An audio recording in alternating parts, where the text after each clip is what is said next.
राधे राधे सभी को, फिर से आ गई एक प्यारी सी वीडियो लेके।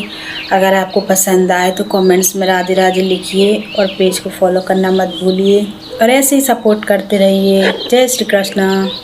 कौन थी वह साधारण लड़की जिसके गीत सुनने के लिए जगन्नाथ भगवान रात में बैगन के खेतों तक पहुंच गए। उड़ीसा की पवित्र भूमि में एक साधारण बैगन बेचने वाला व्यक्ति रहता था, जिसकी एक बालिका थी, भोली, निश्चल और प्रेम से भरी हुई।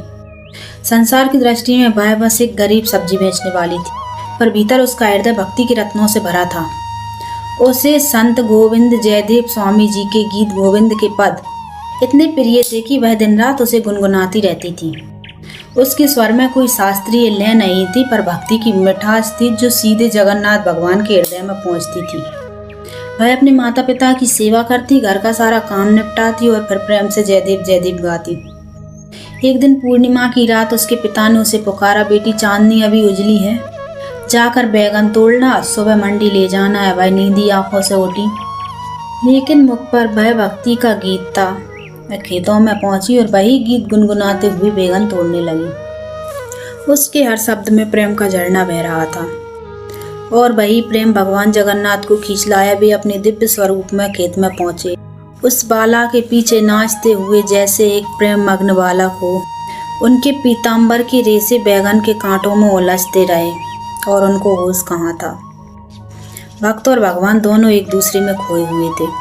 सुबह जब जगन्नाथ मंदिर का पट खुला तो राजा ने देखा कि भगवान जगन्नाथ का नया पीताम्बर फटा हुआ है। उसने क्रोधित होकर पुजारी को कारागार में डाल दिया। बेचारा पुजारी रोता रहा, प्रभु मैं निर्दोष हूँ। उसी रात राजा के स्वप्न में स्वयं जगन्नाथ भगवान प्रकट हुए। वे बोले, राजन, पुजारी निर्दोष है, मेरा तो पीताम्बर बैगन के कांटों में उलझ गया था। जब मैं अपनी भक्त की भक्ति सुनने गया तो उस बालिका की गायन भक्ति ने मुझे बांध लिया था। अगली सुबह राजन उस खेत में गया तो वहां सचमुच पीताम्बर के रेशे कांटों में लिपटे थे। उसने पुजारी को सम्मान के साथ मुक्त किया और प्रण किया कि गीत गोविंद का पाठ अब रोज सुबह जगन्नाथ के समक्ष हुआ। उस दिन से जगन्नाथ मंदिर की मंगला आरती में जयदेव के पद गूंजते हैं। उस प्रेममयी बालिका की भक्ति की स्मृति में, जिसके निष्कपट गीतों ने स्वयं भगवान को धरती पर उतार लाया था। जय जगन्नाथ।